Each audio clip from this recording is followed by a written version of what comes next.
जी। आज का प्रातः क्लास है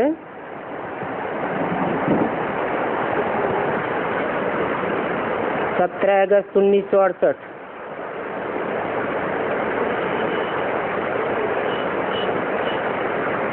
पूछा, क्या सोच रहे हो? नंबरवार पुरुषार्थ अनुसार अब हर एक जीव की आत्मा अपने ऊपर वंडर खा रही है कि पहले हम क्या थे, किसके बच्चे थे,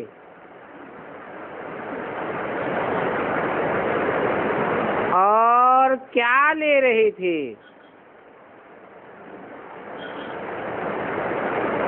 अभी हम क्या हैं और किससे वर्षा ले रहे हैं। पहले हम क्या थे, अब क्या हैं, फिर कैसे हम भूल गए। हम सतो प्रधान दुनिया में सारे विश्व का मालिक थे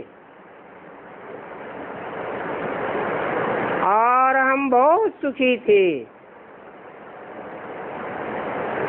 फिर हम सीढ़ी उतरे, रावण आया, गोया हमारे ऊपर फागी आ गई,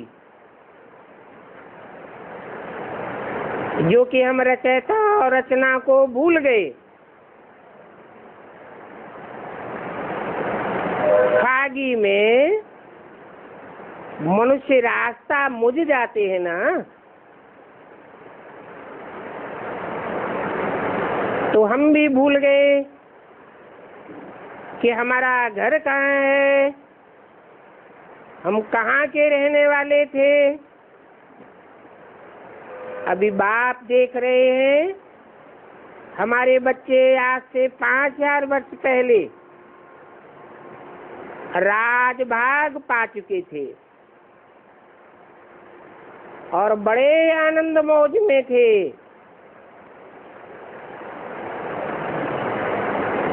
और यही पौधे फिर अब क्या हो गए, कैसे रावण के राज्य में आ गए। क्योंकि पुराने राज्य में तो जरूर दुख ही मिलता है।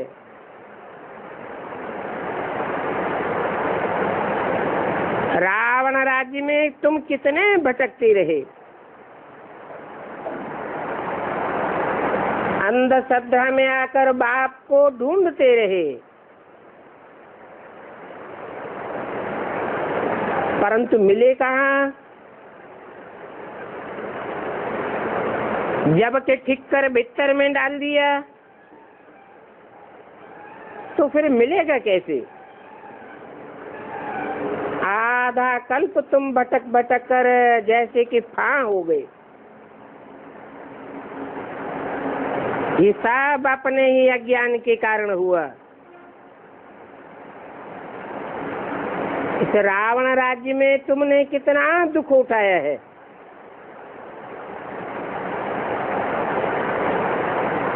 सारा भारत भक्ति मार्ग में कितना गरीब बनता गया। बाप बच्चों को देखते हैं तो ख्याल होता है कि मेरे बच्चे भक्ति मार्ग में कितने भटके हैं। आधा कल्प भक्ति की है, किस लिए की है? भगवान को मिलने के लिए। भक्ति के बाद में ही भगवान फल देते हैं, ये बात तो कोई जानते ही नहीं है, क्योंकि बिल्कुल ही बुद्धू बन गए। तो ये अभी ये सब बातें बुद्धि में आनी चाहिए। हम क्या थे, फिर कैसे राजभाग किया, फिर कैसे सीढ़ी उतरते रावण की जंजीर में बंधते गए। अपरम अपार दुख भोगे। पहले तो तुम अपरम अपार सुख में थे,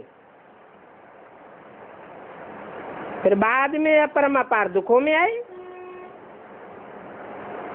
तो दिल में आना चाहिए कि हमको अपने राज्य में कितना सुख था,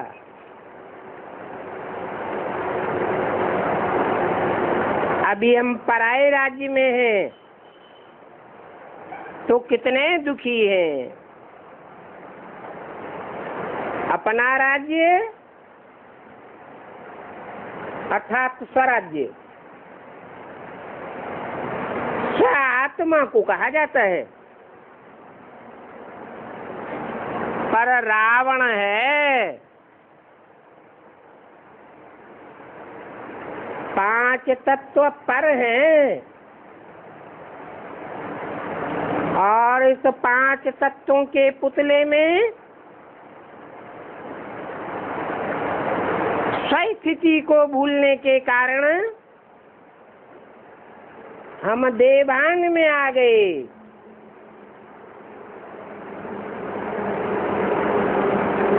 तो पर के वशीभूत हो गए। ये 5 विकार पर हैं, 5 तत्व ये पर हैं अर्थात पराये हैं, अपनी चीज नहीं है।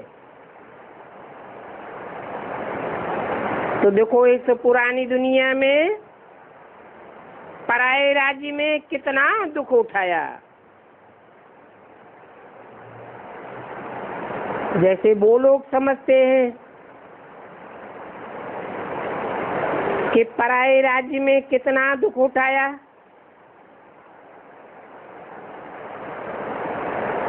वास्तव में पहले थे तो बहुत अच्छे।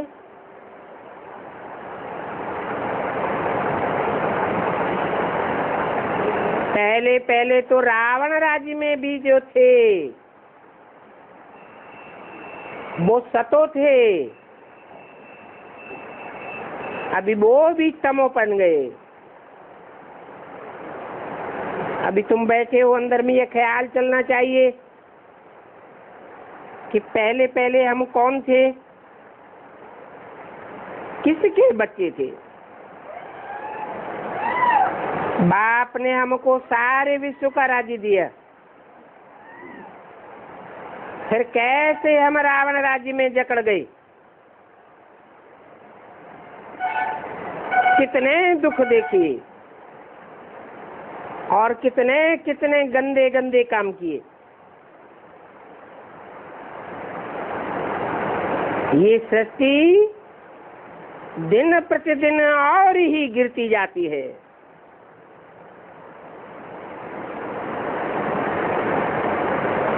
क्योंकि 5 तत्वों का संघात है ना।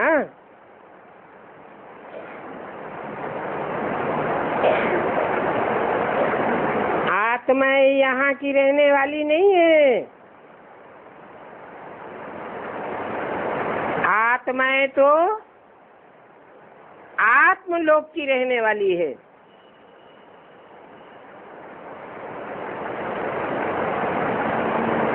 वहाँ 4 अवस्थाओं से आत्माएं पसार नहीं होती है।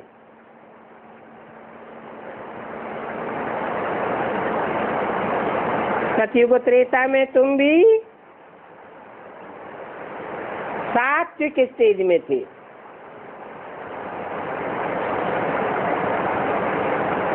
अभी तो मनुष्यों के संस्कार दिन प्रतिदिन क्रिमिनल होते जाते हैं।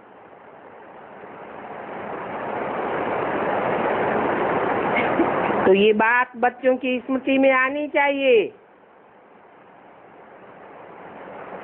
कि क्राइम कहाँ से शुरू होता है। देवान में आने से क्रिमिनल बने। बाप देखते हैं ये पौधे पहले पवित्र थे, जिनको राज भाग दिया था, बाद में ये मेरे ऑक्यूपेशन को ही भूल गए।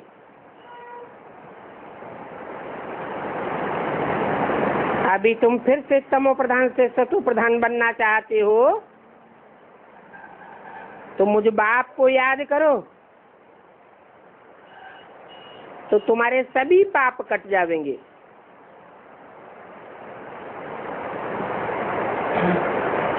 परंतु याद नहीं कर सकते हैं, बार बार कहते हैं बाबा हम भूल जाते हैं। रावण ने देवहान में जकड़ लिया है ना। अरे तुम याद नहीं करोगे तो पाप कैसे कटेंगे? याद करना है उसको जो सदा निष्पाप है, सदा शिव कहा जाता है। तामसी तन में आता है तो भी निष्पाप है।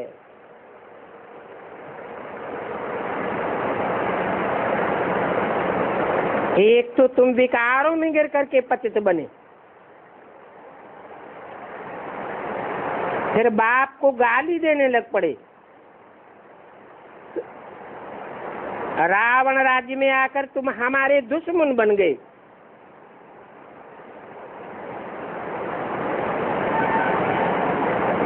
ऐसा क्यों हुआ? क्योंकि तुम माया के संग में आ गए। माया 5 विकारों को कहा जाता है, अर्थात कामियों, क्रोधियों, लोभियों, मोहियों और अहंकारियों के संसर्ग संपर्क में आ गए। फिर तुम इतना गिर पड़े कि जिसने तुमको आसमान पर चढ़ाया उसको तुमने ठीक कर बिस्तर में डाल दिया।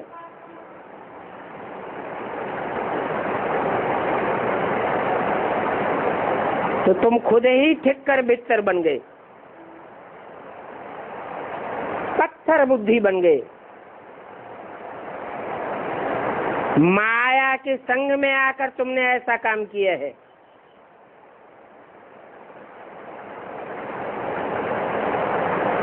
तुम्हारी बुद्धि में आना चाहिए, एकदम पत्थर बुद्धि तो नहीं बनना चाहिए ना। बाप रोज रोज कहते हैं, मैं तुमको फर्स्ट क्लास पॉइंट सुनाता हूँ। जैसे बॉम्बे में संगठन हुआ,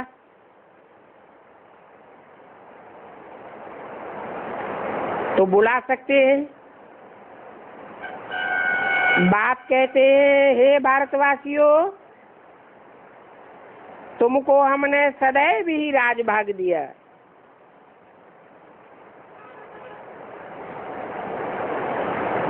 तुम भारतवासी आदि सनातन देवी देवताएं स्वर्ग में थे, फिर बाद में तुम रावण राज्य में कैसे आ गए? ये भी तुम्हारा ड्रामा में पार्ट है। तुम रचयिता और रचना के आदि मध्य अंत को समझो तो अभी भी ऊंच पद पा सकते हो। मेरे को याद करते रहेंगे तो तुम्हारे विक्रम विनाश होंगे।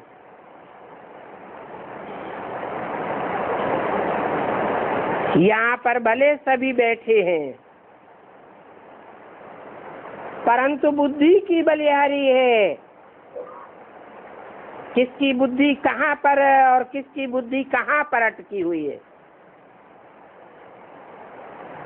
नहीं तो बुद्धि में ये आना चाहिए कि पहले हम कहाँ पर थे और अभी कहाँ पर हैं। अभी हम पुराने रावण राज्य में आकर गिरे हैं।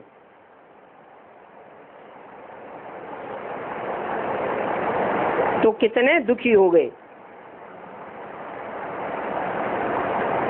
हम शिवालय में थे तो कितने सुखी थे। शिवालय और वैश्यालय, शिवालय कहा जाता है जहाँ सब देवी देवताएं एक शिव को ही याद करते हैं, और वैश्यालय कहा जाता है जहाँ सब जाने वालों की बुद्धि एक वैश्या में लगी रहती है और वैश्या की बुद्धि अनेकों में लगी रहती है।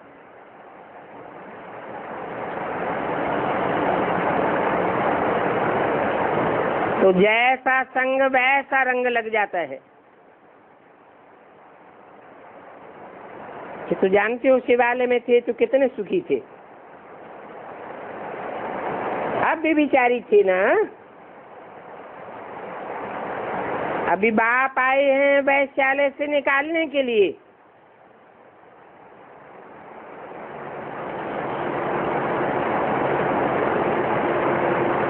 तो भी निकलते नहीं हैं।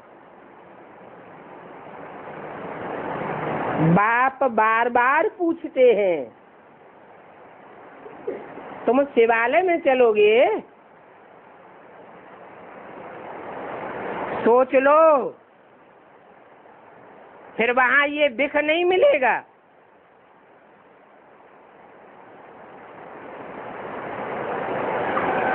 यहाँ का गंदा खान पान वहां नहीं मिल सकेगा।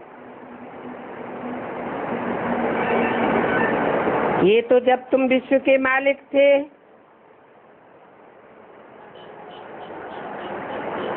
तो कितना ऊंच खान पान रहन सहन था।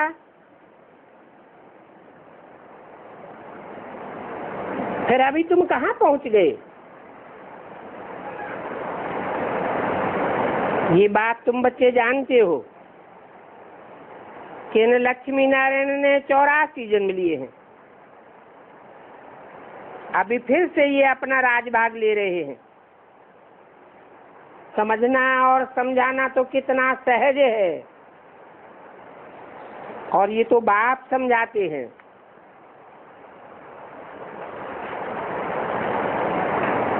ये भी जानते हैं कि सब बच्चे सर्विसेबल नहीं है।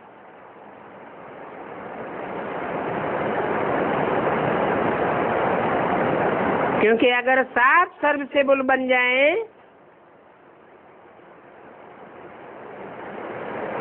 तो सबको राजधानी में उच्च पद मिलना चाहिए।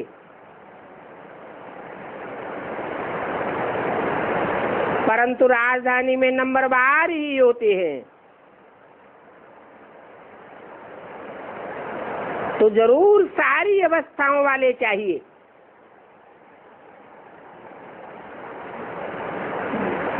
राजाएं भी चाहिए, रानियां भी चाहिए,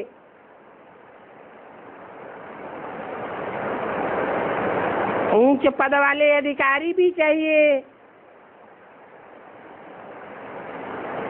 दास दासियां भी चाहिए, चांडाल भी चाहिए, और इन सबसे जास्ती संख्या प्रजा की चाहिए।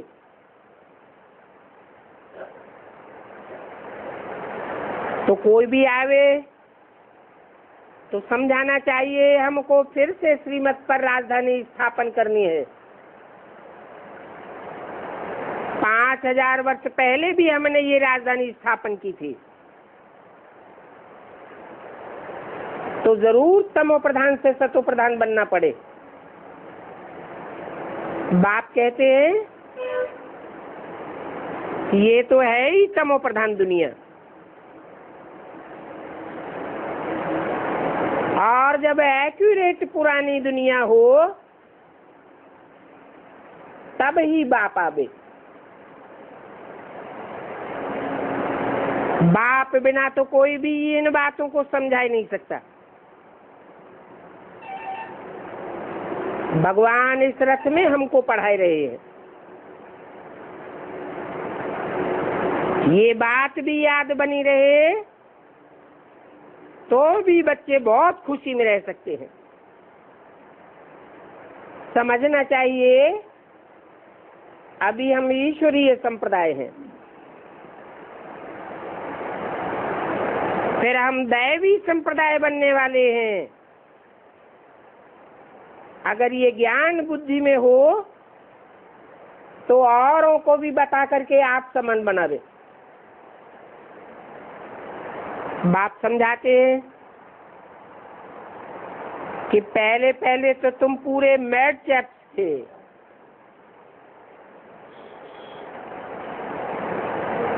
कितनों की बुद्धि में से अभी भी बंदरों का पागलपन जाता ही नहीं है। ऐसे क्रिमिनल कैरेक्टर बन गए हैं कि सुधरते ही नहीं है। और उसमें भी आंखों की क्रिमिनलिटी तो निकलती ही नहीं है। एक तो है काम विकार की क्रिमिनलिटी, बड़ा मुश्किल से छूटती है। फिर साथ में और भी 5 विकार है।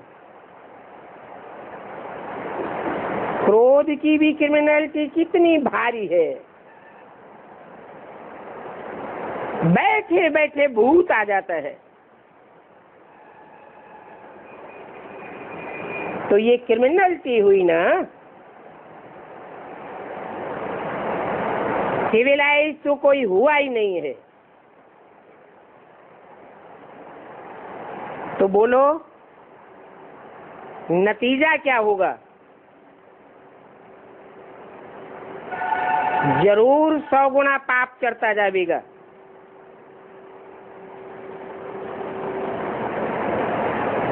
ये 60 जन्मों में जो पाप किए उनका 1 गुना बोझा चढ़ता था। और अभी बाप आए हैं, बच्चे अंजाम भी करते हैं।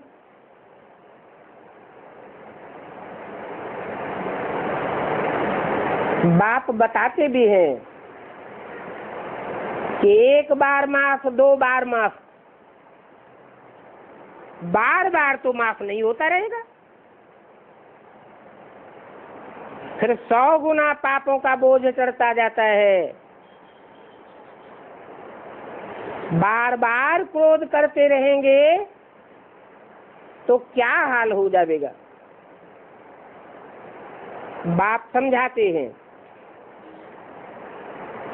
कि अभी तुम रावण के राज्य में तो नहीं हो,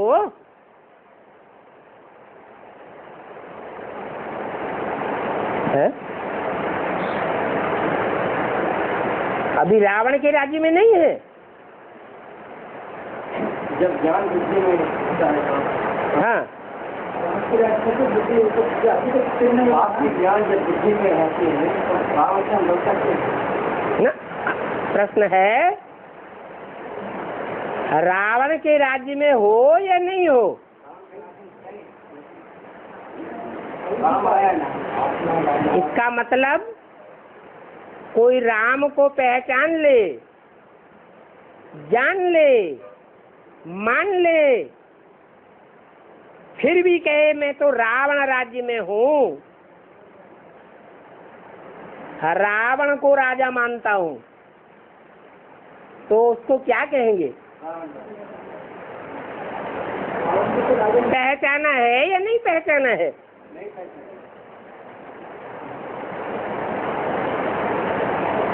बाप तो कहते हैं तुम तो ईश्वर के पास बैठे हो, नाम ही है ईश्वर, ईश माने शासन करने वाला, बर माने श्रेष्ठ से श्रेष्ठ। दुनिया में इतना श्रेष्ठ से श्रेष्ठ शासन करने वाला कोई आज तक हिस्ट्री में हुआ ही नहीं। ऐसा प्यार का शासन करने वाला है। दुनिया में तो जितने भी हिस्ट्री में शासक हुए हैं वो सब हिंसक हुए हैं। बाप को तो देखो 70 साल हो गए बच्चों को समझाते समझाते, अभी भी प्यार से चलाते हैं। तो कहते हैं तुम तो ईश्वर के पास बैठे हो, फिर इन विकारों से छूटने की प्रतिज्ञा क्यों नहीं पक्की करते। फिर भी बाप कहते हैं अब मुझे याद करो, अभी क्रोध मत करो। ये 5 विकार तो तुमको आधा कल्प से गिराते ही आए हैं। याद करना चाहिए कि इस दुनिया में सबसे ऊंच से ऊंच हम ही थे, और अभी रावण के संग में आने से सबसे नीचे गिरे भी तुम हो।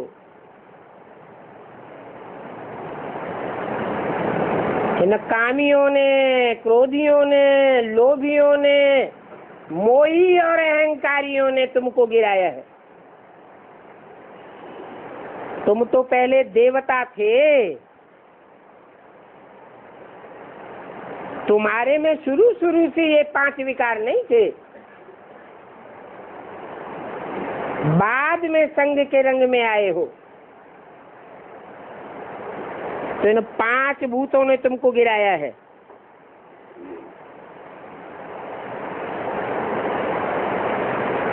ये 5 भूत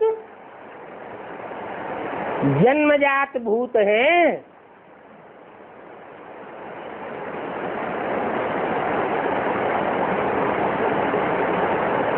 कब से आए?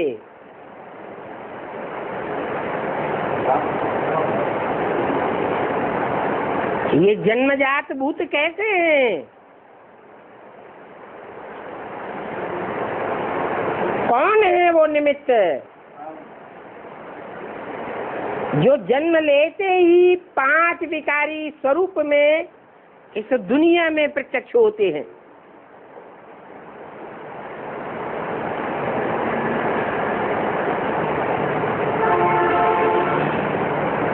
पहला है काम का भूत।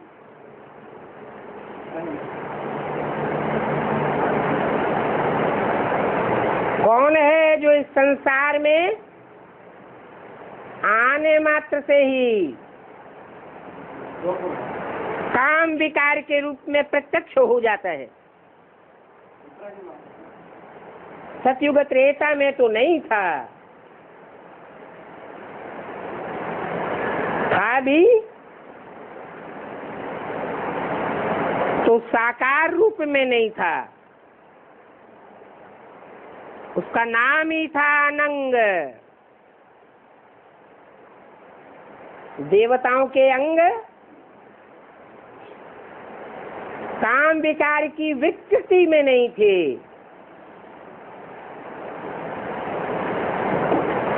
जब से द्वापर शुरू हुआ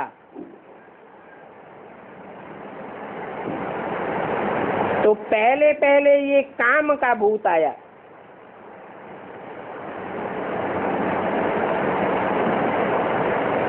और आते ही संग का रंग लगाना शुरू कर दिया। पहले भारतवासी ही चपेट में आ गए। ढेर के ढेर भारतवासी कन्वर्ट होकर के अरब देश में चले गए, जिनकी दृष्टि वृत्ति व्यभिचारी बन गई। उनको व्यभिचारी किसने बनाया? कौन निमित्त बना? जरूर कोई आत्मा है जो इस सृष्टि पर आने मात्र से ही स्वयं तो व्यभिचारी है ही, भारतवासियों को भी व्यभिचारी बनाई देती है। कच्ची कन्वर्ट होने वाली भारतवासी आत्माएं ही उनके प्रभाव में आ जाती हैं और कन्वर्ट होकर के भारतवासियों को धोखा दे करके चली जाती है।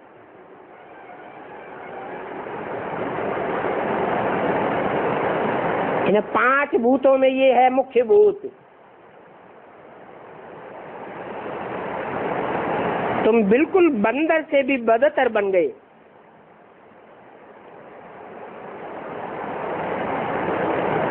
कल तो तुम पूरे बंदर थे, तुम्हारे में 5 विकार थे। अभी शिवालय में जाने के लिए 5 विकारों को निकालना है,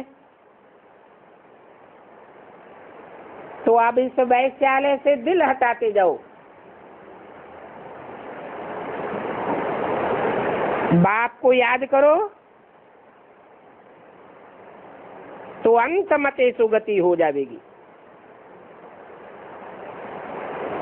कहाँ बाप और कहाँ ये 5 भूत?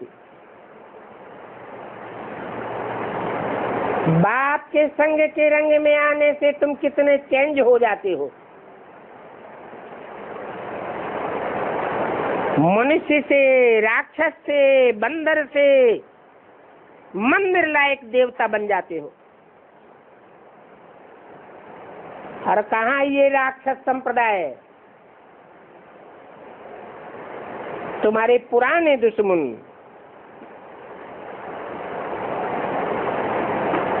अभी तुम बाप को याद करेंगे तो बाप के घर पहुंच जाएंगे।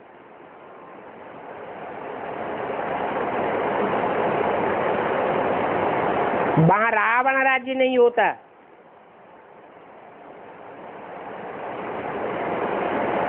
सदैव एक रस स्थिति रहती है। तुम शांत स्वरूप आत्मा थे। बाप के सिवाय उस शांति धाम जाने का रास्ता और कोई भी बता ही नहीं सकता। ये गुरु आदि लोग जो अपने को परमात्मा कहलाते हैं, उनको हिरण्यकश्यप कहा जाता है। हिरण्य अर्थात सोने जैसी सच्ची सच्ची आत्माओं के काष्य को, अर्थात तेज को, पवित्रता को पीने वाले हैं।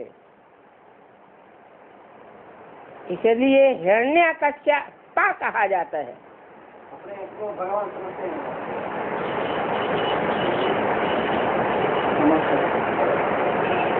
कितना घात करते हैं।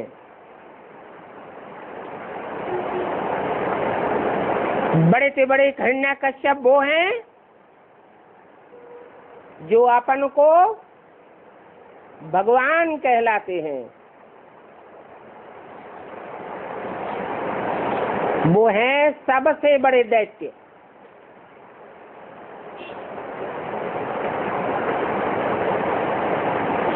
किसकी संतान है?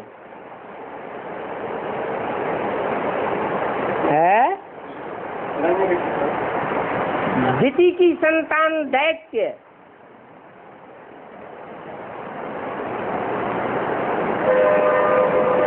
दिति अर्थात खंडित स्वभाव संस्कार वाली।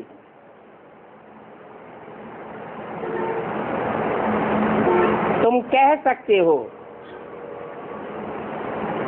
ये बड़े से बड़े दैत्य हैं। मम्मा ने जब इनको पत्र लिखा था उस पत्र में शायद ऐसे ऐसे अक्षर थे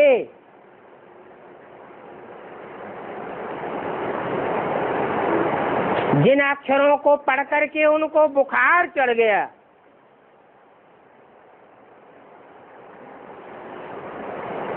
मम्मा ने बात तो ठीक लिखी हुई थी। भगवान वाच है, मैंने तो कब नहीं कहा है कि मैं सर्वव्यापी हूँ। हर एक मनुष्य गुरु में मैं व्यापक हूँ।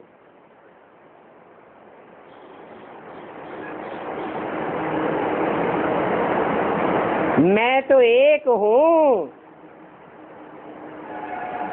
और एक व्यापी ही हूँ।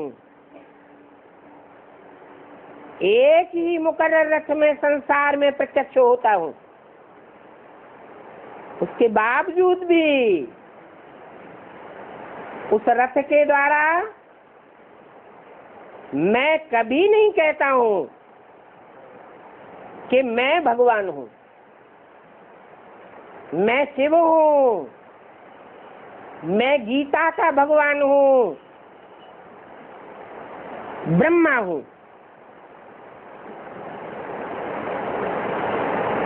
फिर कौन कहता है?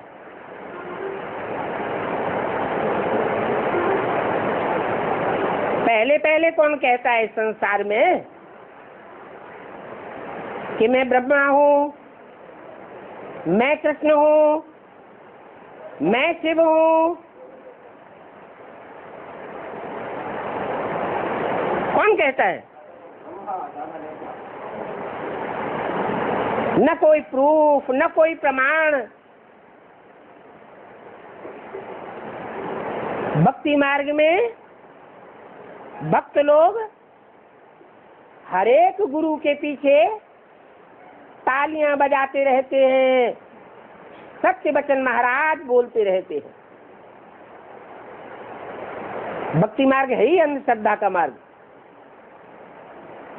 प्रूफ प्रमाण तो कुछ भी नहीं। तुम बच्चे तो हो बुद्धिमान बाप के बुद्धिमान बच्चे,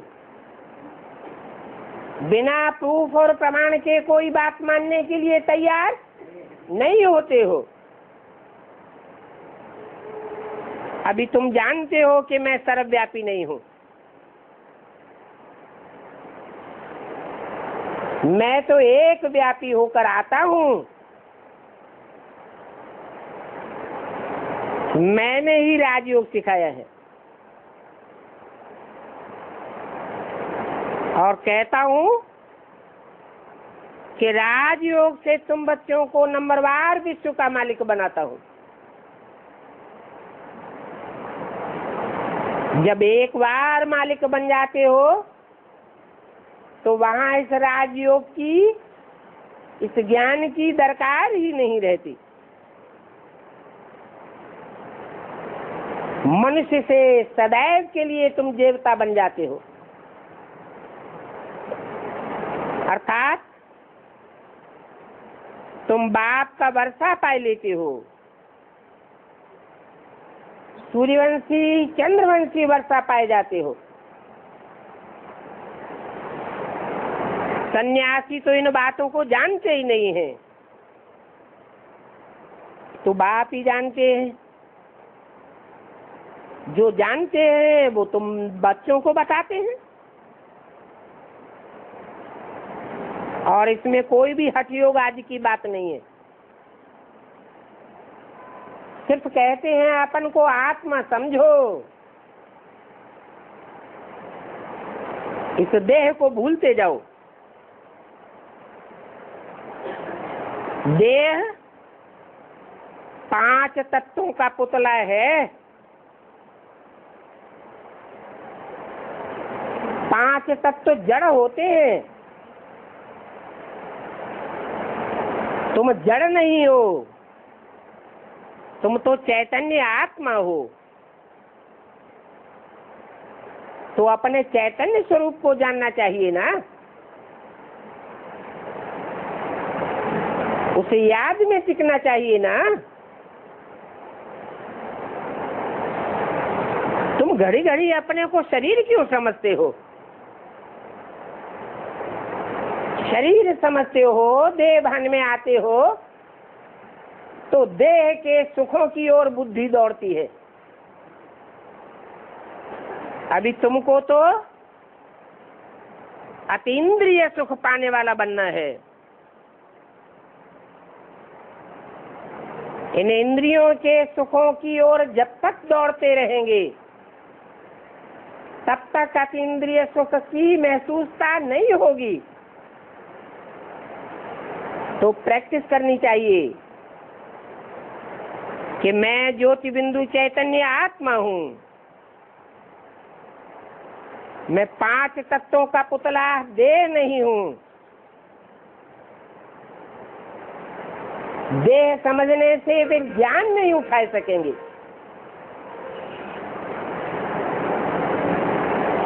देह जड़त्वमयी है, तुम आत्मा तो मन बुद्धि चैतन्य स्वरूप हो। चैतन्य आत्मा में ज्ञान बैठेगा। जड़ देह समझने से ज्ञान थोड़ा ही बैठेगा।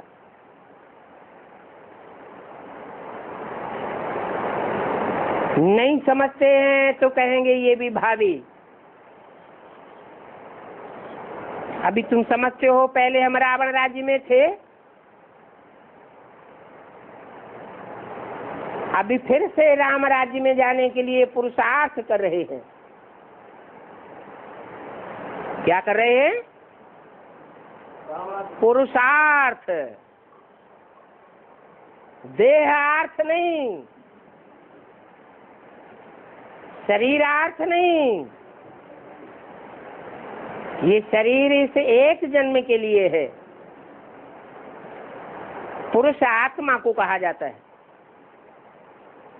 पूर्व माने पूरी,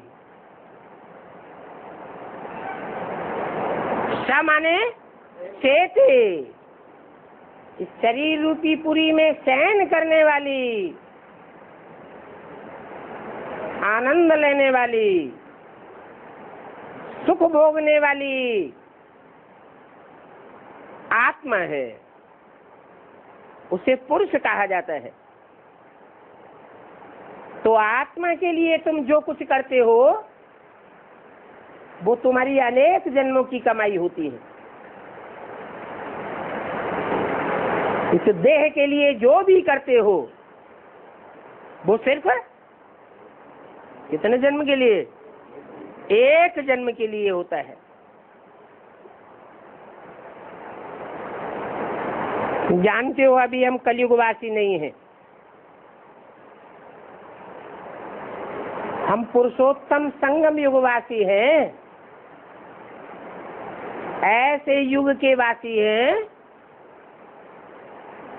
जहाँ पुरुषों में उत्तम से उत्तम आत्माएं इस संसार के बीच में प्रत्यक्ष होने वाली है।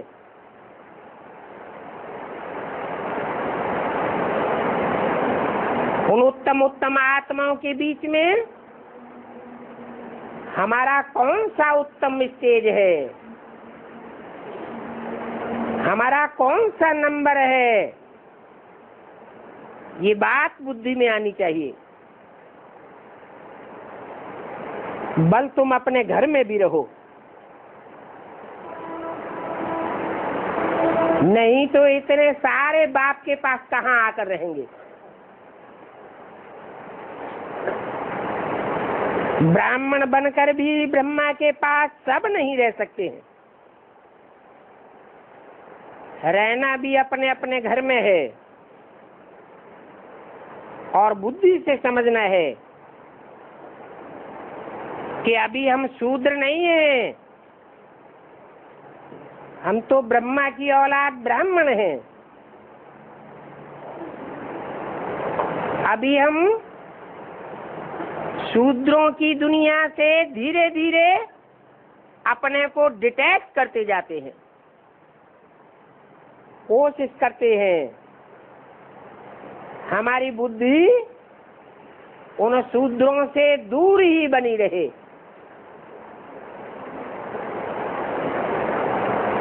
उनके साथ में रहेंगे तो कुछ न कुछ खिटपिट होती रहेगी।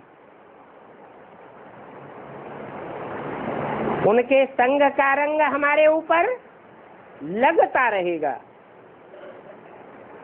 क्योंकि उनका संग हमारे ऊपर क्यों लगता रहेगा?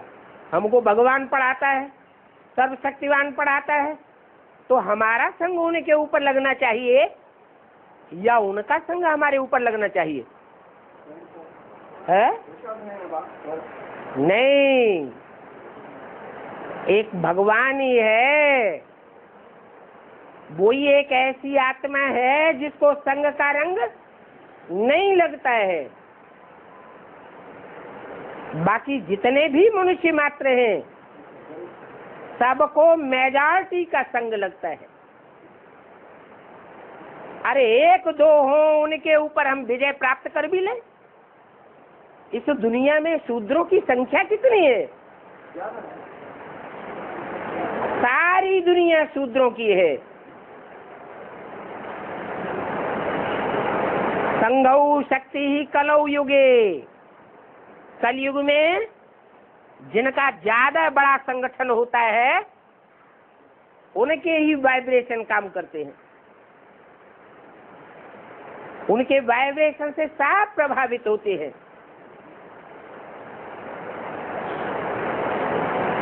तो फिर हमको भी पुरुषार्थ करना चाहिए कि हम ब्राह्मणों का ऐसा संगठन तैयार हो जिसमें कोई भी शूद्र, कोई भी विकारी प्रवेश न कर सके। बाप कहते भी हैं आगे चल करके तुम ब्राह्मण बच्चों का ऐसा परिवार तैयार हो जाएगा जिसमें एक भी विकारी पांव भी नहीं रख सकेगा।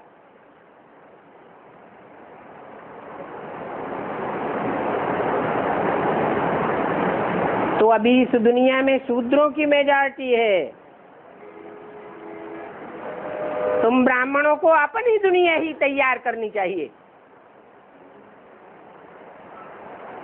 तुम ब्राह्मण अभी इस दुनिया में माइनॉरिटी हो, वो शूद्र तो मेजॉरिटी है। इतने बड़े शरीर में चोटी का हिस्सा तो बहुत छोटा होता है और तुम तो ब्राह्मण चोटी हो।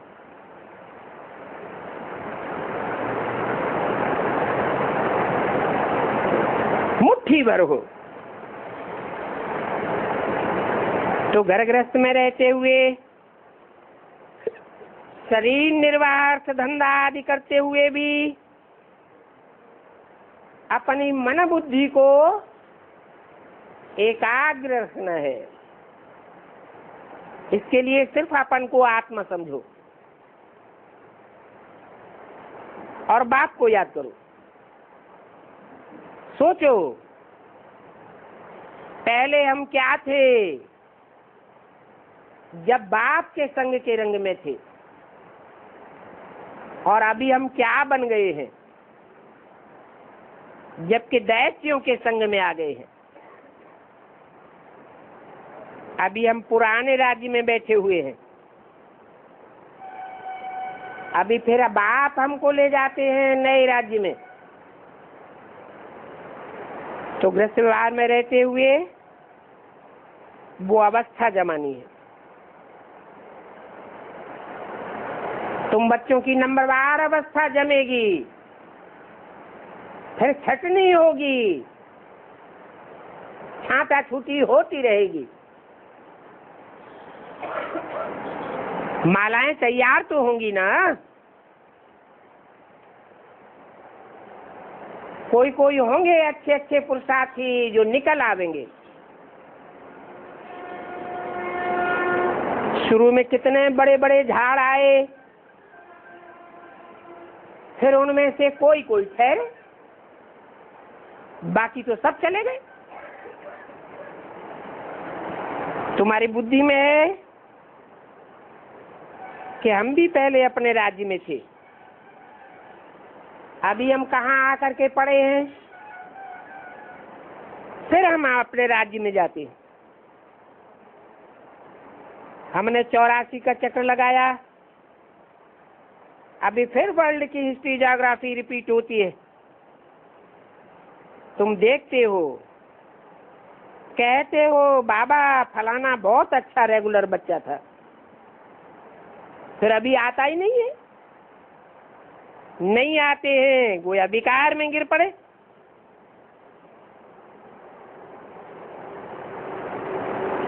फिर ज्ञान की वो धारणा नहीं हो सकती है।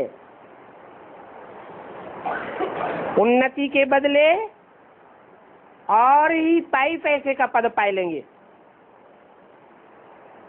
पाई पैसे का पद है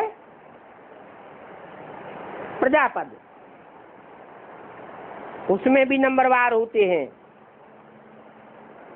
कोई फर्स्ट क्लास प्रजा, बड़े बड़े साहूकार, कोई सेकंड क्लास प्रजा, छोटे छोटे साहूकार, कोई थर्ड क्लास प्रजा, कोई फोर्थ क्लास भी बन पड़ते हैं। तो देखो कहाँ राजा और कहाँ ये नीच।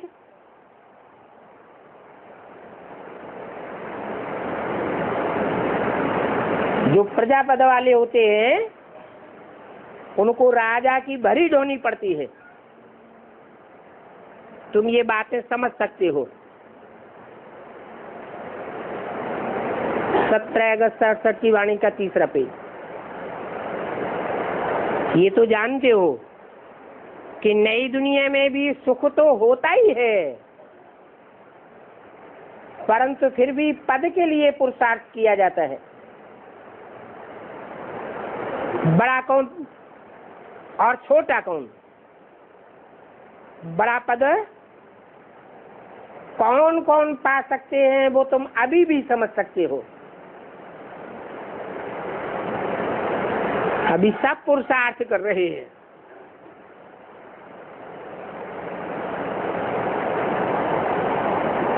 किंग महेंद्र वाला वो भी पुरुषार्थ कर रहा है।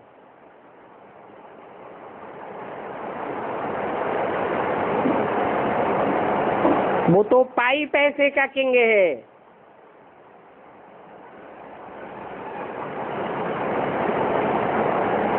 और ये तो सूर्यवंशी राजधानी में जाने वाला है।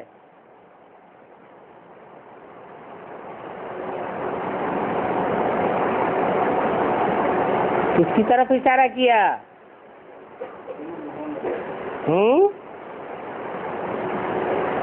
पुरुषार्थ ऐसा है जो कि विजयमाला में जा सकता है।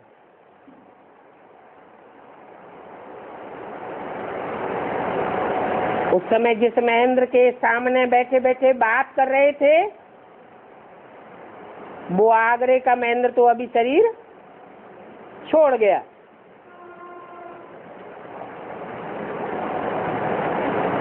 बाप बच्चों को समझाते हैं कि अपने ही दिल में जांच करते रहना है। हमारी आंखें कोई क्रिमिनल काम तो नहीं करती हैं।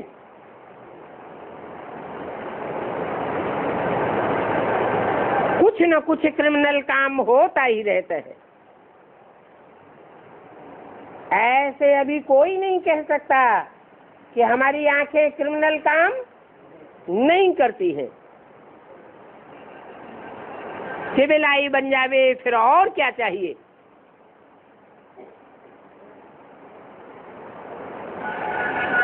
बल विकार में नहीं जावेंगे, परंतु फिर भी आंखें कुछ न कुछ धोखा देती रहेंगी जब तक कि कर्मातीत अवस्था हो जावे। नंबर 1 ये काम की क्रिमिनलाई बहुत खराब है,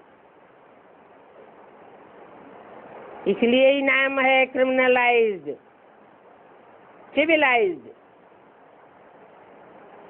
बेहद का बाप बच्चों को जानते हैं कि ये कितना क्रिमिनलाइज्ड है, कितना सिविलाइज्ड बना है।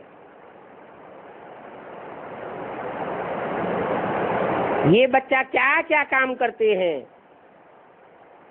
कितनी सर्विस करते हैं,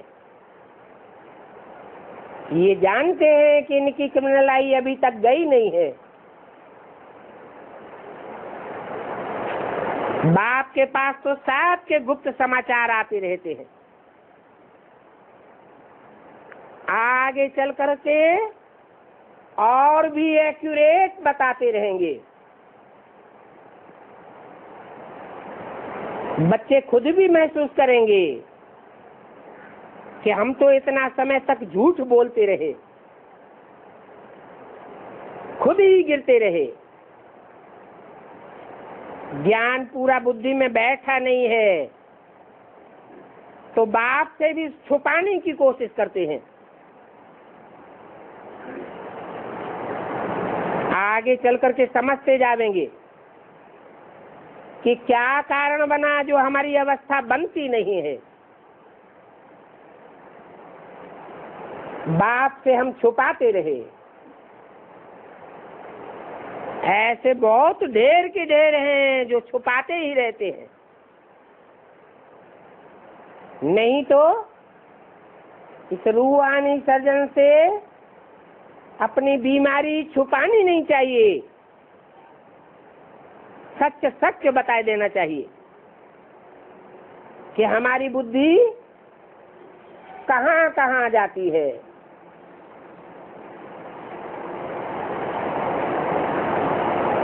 शिव बाबा की तरफ बिल्कुल नहीं जाती। बताते नहीं है तो फिर वृद्धि को पाता रहता है।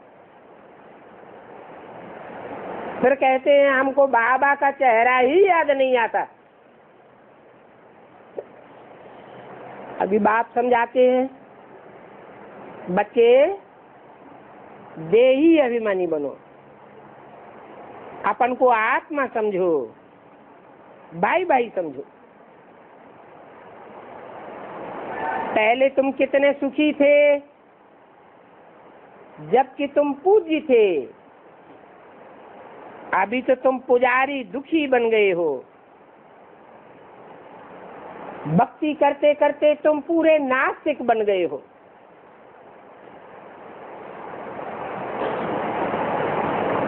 नास्तिक अर्थात जिसकी कोई पर आस्था नहीं टिकी, भक्ति में बुद्धि भागती रहती है। बुद्धि को ठिकाना ही नहीं मिलता, क्योंकि सर्वव्यापी का ज्ञान फैला हुआ है। कहाँ कहाँ बुद्धि भागती रहती है। एक व्यापी का बुद्धि में ज्ञान बैठे तो बुद्धि एकाग्र भी बने, फिर कहेंगे आस्तिक। सब कहते हैं ये गृहस्थ आश्रम तो परंपरा से चलता चला आया है। क्या राम सीता को बच्चे नहीं थे? वहां बच्चे नहीं होते हैं क्या? अरे वो राम सीता, वो राधा कृष्ण तो है ही संपूर्ण निर्विकारी।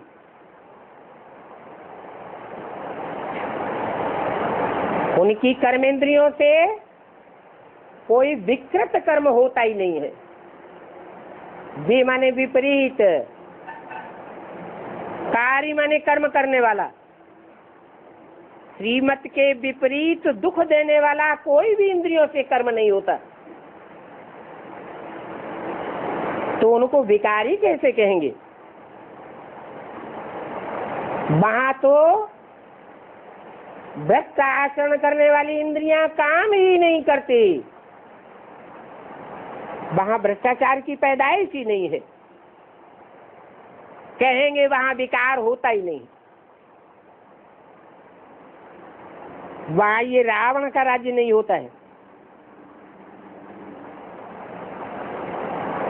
तुम बिना अर्थ समझ करके बकते रहते हो। बोलो, तुम्हें भ्रष्टाचारी और श्रेष्ठाचारी के अर्थ का ही पता नहीं है। अपन को कोई समझते नहीं है कि हम रावण राज्य में हैं। अभी तुमको तो पता पड़ा है, वो भक्त तो रावण को जलाते रहते हैं। कब से जलाते आए हैं?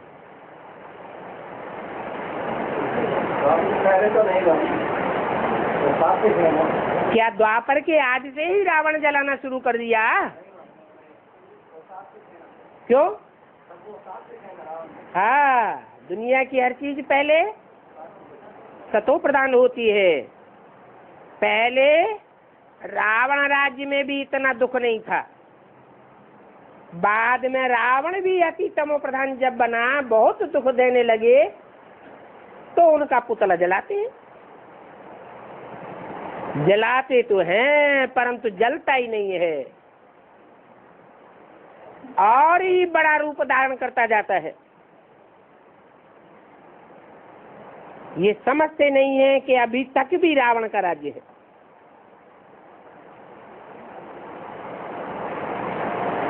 हम ब्राह्मणों के ऊपर किसका राज्य है?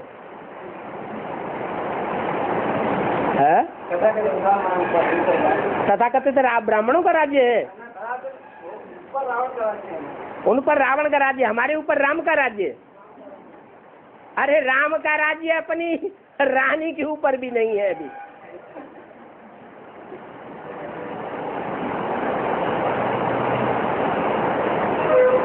अभी सबके ऊपर रावण का राज्य है। बुद्धि थिरकती रहती है, माया एकाग्र बनने नहीं देती है, निश्चय बुद्धि बनने नहीं देती है। एक व्यापी बात, ये बात बुद्धि में टिकने नहीं देती है।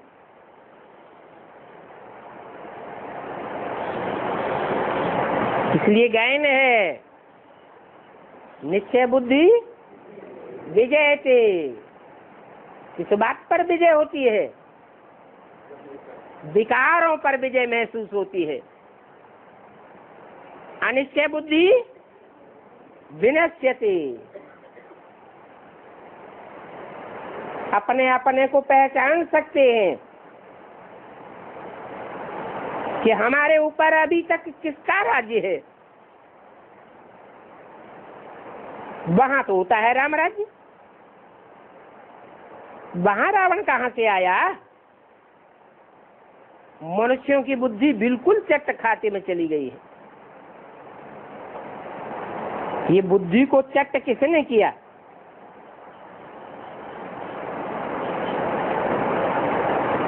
किसने किया?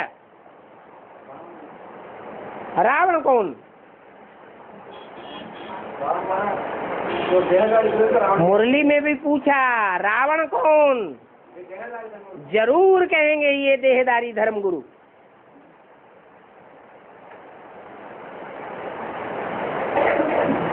इन्होंने हमारी बुद्धि को चट खाते में डाल दिया। शिवो हम कह करके इन्होंने जो शास्त्र बनाए, उन शास्त्रों ने भी हमारी बुद्धि को भ्रमित कर दिया। मैंने तो तुम्हारा बेड़ा पार किया है। सतो प्रधान बनाया है। बेड़ा बाने है? बेड़ा किसे कहा जाता है? शंकर चाप जहाज, यही चढ़े उतरे पार नर, बूढ़ सकल संसार। सिखों में कहते हैं नानक चाप जहाज। चाप कहो, बेड़ा कहो, जहाज कहो, जिसकी स्मृति पर सवार हो करके आत्माएं पार चली जाती है। विषय वैतरणी कहो, संसार सागर कहो, इस विषय सागर के उस पार चली जाती है, क्षीर सागर में। तो मैंने तुम्हारा बेड़ा पार किया है। ये शरीर रूपी बेड़ा इस विषय वैतरणी नदी को क्रॉस करके क्षीर सागर में अनुभव करेगा। फिर अपने से पूछो कि हमारा बेड़ा डुबोया किसने? विषय सागर में या विषय वैतरणी नदी में किसने धकेला? कहेंगे रावण ने, परंतु तुम भूल गए। कहते हैं ये तो परंपरा से चला आया है। राम सीता राधा कृष्ण उनको भी बच्चे थे, वो भी विषय सागर में गोते खाते थे, तब बच्चे पैदा करते थे। तो क्या कहें, परंपरा से चला आया या कोई डुबोने वाले निमित्त बने? कोई डुबोने वाले निमित्त बने। अगर परंपरा से कहें तो भी कब से? कोई हिसाब तो बतावे। कुछ भी समझते नहीं है। बात समझाते हैं कि मैं तो तुमको राजभाग दे करके गया था,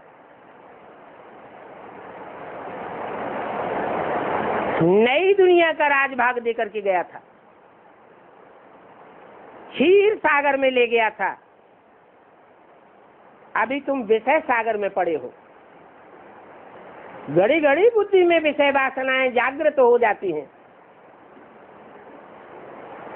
नहीं तो पहले तुम भारतवासी बहुत सुखी थे और कोई धर्म वाले, कोई धर्मखंड वाले वहां नहीं थे, तुम ही सुखी थे। वो क्रिश्चियन लोग भी कहते हैं भारत में पैराडाइज था, चित्र भी देवताओं के मिलते हैं। इन देवताओं के चित्रों से ज्यादा पुरानी चीज तो कोई मिली ही नहीं है। सबसे पुराने से पुराना कौन से देवता का चित्र मिला है? नग्न मूर्ति शंकर की मिली है, जिसको कहते ही हैं महादेव।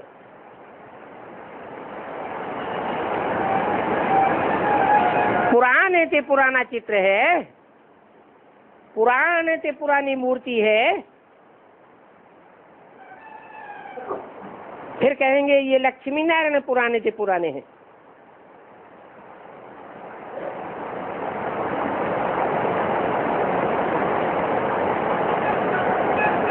कोई कहेंगे सबसे पुराने से पुराना कृष्ण है। तो जरूर कहेंगे नए से नया कृष्ण होगा।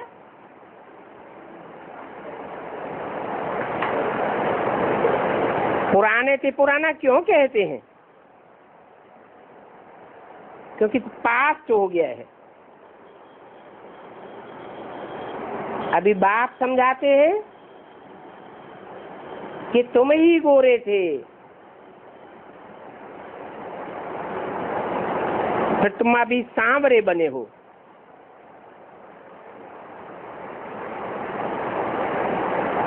कृष्ण इतना गोरा नहीं था, कृष्ण इतना सांवरा नहीं बनता है, लेकिन